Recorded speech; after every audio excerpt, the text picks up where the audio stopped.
pockets of resistance all around the planet. We've been fighting a long time. If you're listening to this, you are not alone. You are the resistance. Talk about reptilian shape-shifting. Queen Elizabeth, George Bush, they have the ability to shape. Now that theory is mainly speculated upon in the white conspiracy theorist community. In the black community, we feel as though they can't shapeshift. How do you weigh in on the whole shape-shifting, reptilian debate that's circulating, whether it exists or not? Well, my 3 cents that I'll throw in is that there are shapeshifters. There have been shapeshifters on this planet since the time it was organized. And even when we go to the 5th dimension, which I want to end on with the sun thing, there'll still be shapeshifters. We did it, Joe. You're gonna be the next president of the United States. A newly elected Joe Biden is moving tonight to set up his presidency. A defeated President Donald Trump is disputing the election results, refusing to concede, and moving to oust senior officials he deems disloyal. Looming over it all, COVID-19 and potentially hopeful news. Lisa Desjardins begins our coverage. The first weekday since former Vice President Joe Biden was declared the election winner, and the new president-elect made it clear he is full steam ahead, establishing and holding a teleconference with his coronavirus task force, made up of well-known doctors and disease scientists. This group will advise on detailed plans built on a bedrock of science and to keep compassion, empathy, and care for every American at its core.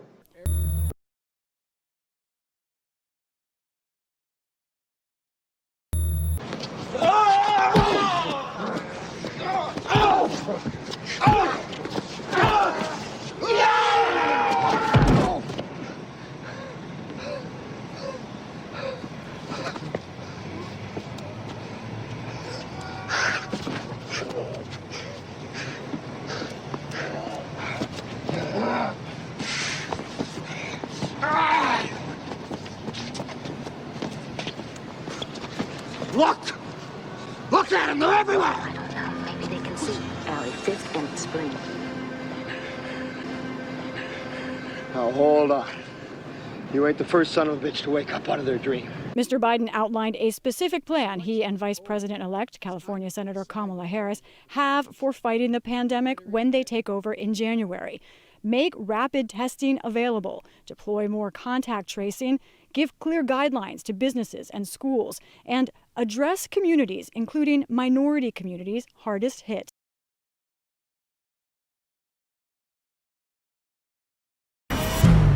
Anomaly detected.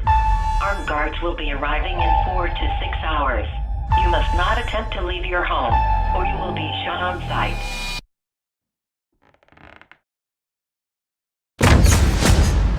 I'm trying to save the one person left in my life that matters to me.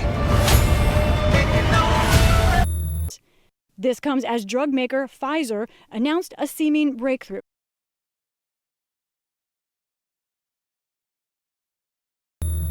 That its vaccine trial was more than 90% effective in preventing the disease. Mr. Biden pointed to that as a sign of hope, but urged that in the months before any vaccine is widely available, Americans must protect themselves. I implore you, wear a mask. Do it for yourself. Do it for your neighbor.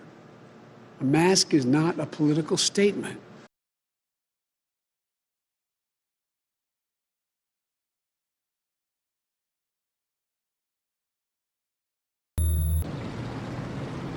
Please, I implore you, wear a mask. Do it for yourself. Do it for your neighbor. A mask is not a political statement.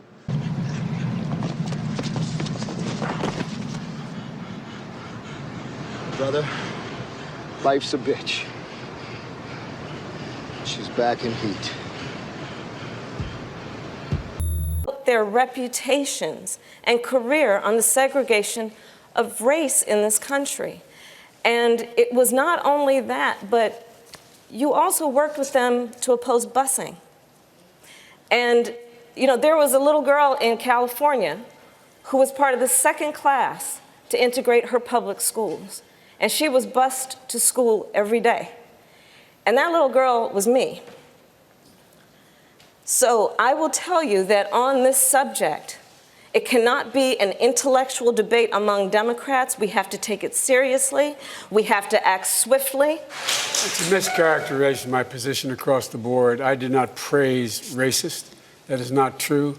Number one. Number two, if we want to have this campaign litigated on who supports civil rights and whether I did or not, I'm happy to do that. Vice President Biden, do you agree today that you were wrong to oppose busing in America then? No. Do you agree? I did not oppose busing in America. What I opposed is busing ordered by the Department of Education.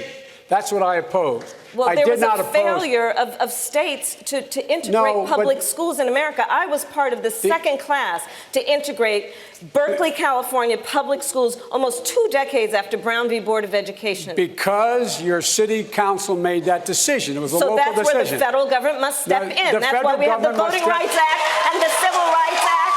That's why we need to pass the Equality Act. That's why we need to pass the ERA, because there are moments in history where states fail to preserve the civil rights of all people. I have supported the ERA. Their reputations and career on the segregation of race in this country. And it was not only that, but you also worked with them to oppose busing. And, you know, there was a little girl in California who was part of the second class to integrate her public schools. And she was bused to school every day. And that little girl was me. So I will tell you that on this subject, it cannot be an intellectual debate among Democrats. We have to take it seriously. We have to act swiftly. It's a mischaracterization of my position across the board. I did not praise racist. That is not true. Number one. Number two, if we want to have this campaign litigated on who supports civil rights and whether I did or not, I'm happy to do that. Vice President Biden, do you agree today that you were wrong to oppose busing in America then? No. Do you agree? I did not oppose busing in America. What I opposed is busing ordered by the Department of Education.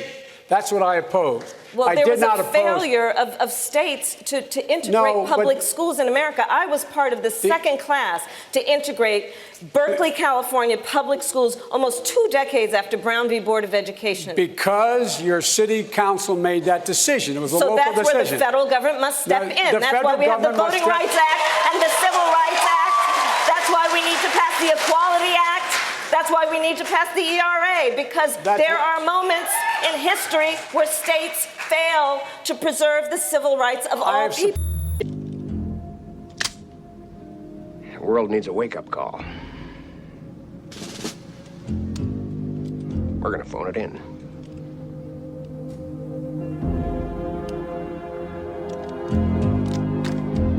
My understanding is that a lot of presidents have already been replaced. That's right. Yeah, I don't think they're walking around. They look old, but they basically some of the people are just I'll second, just give you third something copies. I'll give you something to ponder. Get some old videos of George Bush, when he first came into office. Look at the person and listen to him speak. Look at his actions and listen to everything that's there. Now, it's a lot easier to put somebody out in front to act as even Bush did. He had somebody else that was up there acting like he is and look like it. Even Hitler had he had his stand. In fact, his stand-in was the one that they found in the ground over in Germany. I mean, Hitler and Eva and the dog and 14 other people got aboard a plane and flew down to Barcelona, Spain. You were aware of that, and then ended up in Antarctica or in Swabenland, and then died a few years ago in Brazil. That's what we heard. I have all the documents from our own government. Oh, you do? Okay. Yeah. Yeah, we have a contact. One of our Stalin contacts. Stalin asked for they tried to burn the body, and he got the body back, and he said, wait a minute, different ears, and the testicles were different and everything else, so they knew it wasn't Hitler. But is it a clone or not? Oh, now you know we're going about cloning. There's two Trumps. Okay. The one in the red tie is the real one. The one in the blue tie is not. The one you saw last night after the victory was the blue But tie. is it a clone or not? Oh, now you know we're going about cloning. Cloning techniques, since 1938, they've been making clone people.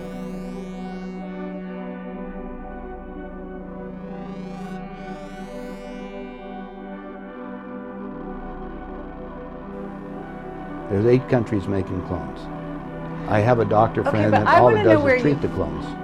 Where do you get your information? I get it from some of the people that are willing to come forth, and they talk to me because they hope I'll put the information out, because they always got 2 people following them and they may be killed. If I start talking about cloning too much, the people that get involved into that disappear on it. So I don't go into too many more details, but there is information that's available. Which I don't like. Look, he shouldn't do it. He's xenophobic. He's xenophobic. He was saying this 2 months later. Now he runs. He said, I should have closed it sooner.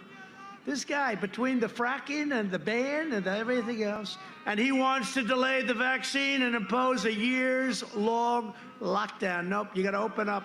Got to open up. We know the disease. We're going to have all of the different things, including the therapeutics, which I think might be a cure. We know the disease. We're going to have all of the different things, including the therapeutics, which I think might be a cure. But it is a good way to start pulling the country together. Today, there was news that the U.S. has now had more than 10 million COVID-19 infections, with nearly 240,000 deaths. Meanwhile, Secretary of Housing and Urban Development Ben Carson tested positive for the disease, as did the Trump campaign's newly appointed lawyer, David Bossie. They, along with White House Chief of Staff Mark Meadows, who is also coronavirus positive, had attended last week's election night watch party at the White House. As for President Trump, he's given no indication of conceding to Biden, and he has had no public appearances since Thursday. Instead, he announced a major decision on Twitter that Defense Secretary Mark Esper will be replaced by Christopher Miller, director of the National Counterterrorism Center. The president tweeted, quote, Chris will do a great job. Mark Esper has been terminated. I would like to thank him for his service. During a Trump campaign press conference today, White House Press Secretary Kayleigh McEnany and RNC Chairwoman Ronna McDaniel discussed unsubstantiated claims of voter fraud. In Michigan, a court of appeals rejected a Trump attempt to challenge the vote count there as defective. Meanwhile, Republicans in Congress have largely declined to endorse the election results, at least publicly. At the Capitol, Senate Majority Leader Mitch McConnell welcomed 4 new Republican senators, even as the larger fate of the chamber is still unknown. In the presidential race, he called for the process to continue.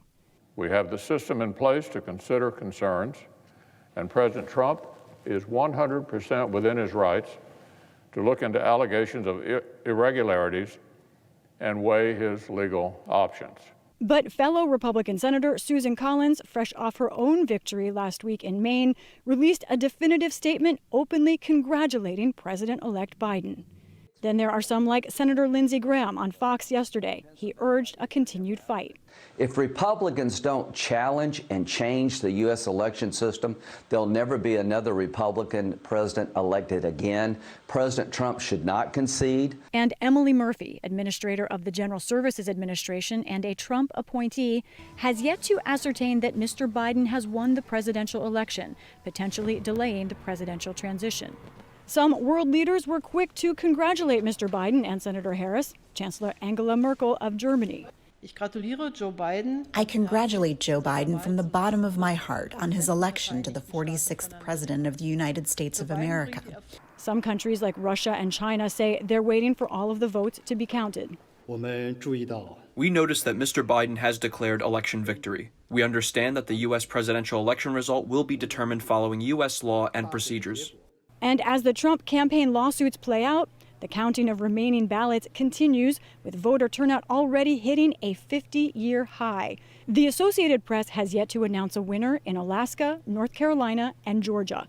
The Peach State is so close, it's heading to a recount. For the PBS NewsHour, I'm Lisa Desjardins. At what point does a delay hamper a smooth transition or pose a risk to national security?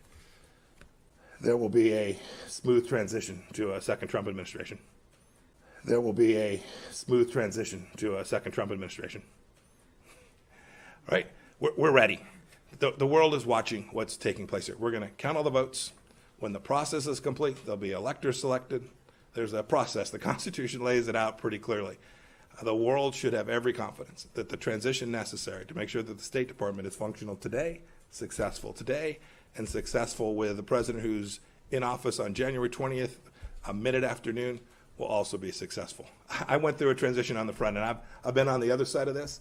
I'm very confident that we will do all the things that are necessary to make sure that the government, the United States government, will continue to perform its national security function as we go forward. So you believe there's widespread voter fraud, that the reports that we're getting from Pennsylvania, from Michigan, showing vote totals in massive leads or significant leads with 99% reporting are going to be overturned, and that the United States failed to conduct a fraudulent free election? Rich, I'm the Secretary of State. I'm getting calls from all across the world. These people are watching our election. They understand that we have a legal process. They understand that this takes time. Right? It took us 37 plus days in an election back in 2000. We conducted a successful transition then. I'm very confident that we will count, and we must count every legal vote. We must make sure that any vote that wasn't lawful ought not be counted. That dilutes your vote if it's done improperly. Got to get that right. When we get it right, we'll get it right. We're in good shape. Should foreign leaders not be calling We're President-elect Biden? It was next. Hello, you're listening to Hugo Talks, and today I'm talking about this school in Liverpool to give barcode testing. Now, this is quite shocking, and if this doesn't raise any kind of concern in you, then you must be a full 24-karat gold brainwashed idiot. The head teacher of the Broad Green International School, a technology college in Liverpool, sent a very dodgy looking letter to parents yesterday on Friday, informing them how privileged they should feel that the army will be in the school on Monday testing all the children in the school, marking them with a barcode and detaining those who test positive. The head also adds that parental permission won't be sought because under these very challenging and unprecedented circumstances, that is not possible. Yep, I'm not exaggerating. Here's the letter to parents. It says, as part of this process, central government has identified Liverpool to pilot a testing scheme. You know, the whole 2000 army being drafted into Liverpool, etc., etc. The letter goes on to say, I am pleased to inform you that we at Broad Green International School are in the privileged position of being one of the first schools within the city to have the testing brought to our site. Privileged position? Lucky you, eh? And one of the first, so they are planning on doing this to other schools. It then says, I have met this afternoon with representatives of the army who will be in next week to test all our students and teachers. Each child will be identified with a unique barcode to ensure personal identification of test and subsequent. It then says, if positive results are received, the school will secure the individual concerned. Secure them? Where and how? You got to remember, these are kids in a school. They are as young as 11 years old. 11 to 19 years of age at that school. It says here, they are going to secure them in a self-isolation system that is being set up. And it gets worse. It then says, under normal circumstances, parental permission is sought for testing of children. However, under these very challenging and unprecedented circumstances, that is not possible. Therefore, we would ask that if you wish to exclude your child from the test, please do so in writing to me first thing on Monday morning. But it goes on to say, it is important that you and your child cooperate 100% with the system. Feckin' hell, what is going on here? So they're going to automatically test all kids in the school, 11-year-olds, 12-year-olds, 13-year-olds. They claim they don't legally need your permission. Your kid's going to get a barcode once it's tested, and if they are tested positive, they're going to be detained. Well, we really are slipping into a very dark, dystopian world of misery, aren't we? If I had a kid at this school, I would be taking them out of the school pronto. This I find possibly the most sinister thing so far I've come across reporting on all of this. I would imagine they are planning on rolling this out everywhere. This might be the most shocking and important story of COVID so far. 2,000 members of our military have arrived in Liverpool to test every single person living and working in Liverpool. An extraordinary story this evening that even I'm struggling to believe is real, but it is. 2,000 members of the army arrive in Liverpool to test every single person as the new key strategy of the government's approach to curing the COVID, slowing down infection and getting back to normal life. They believe this is the way of doing it. Whether you like it or not, if you're in Liverpool, you're going to get tested to find out whether or not you have COVID-19. The obvious question one has to ask is, what happens if you're not compliant and you choose not to take the test? As far as I'm reading, that is not an option. They're using various approaches to find out whether or not you're positive and what's going on in the town. I guess this is their new way of ruling in and out every single possible option within Liverpool. They'll be using the university hospital and LAMP testing. And if it's successful, they're going to roll this out across the entire country. So, this basically is the army now are being used to test people whether you want to be tested or not. You will not have a choice. Every single person will be tested in Liverpool. And if they roll this out across the UK, 66 million plus of us will also be tested within the next few weeks. This will begin next week in Liverpool. The only consolation is if you test positive and are forced to self-isolate for 2 weeks, you will get £500 from the government. Every day I read another story that leaves me speechless. 2,000 members of our military will enforce every single person being tested, traced and tracked in Liverpool as of later this week. Incredible times with the old Kung flu. There are pockets of resistance all around the planet. We've been fighting a long time. If you're listening to this, you are not alone. You are the resistance.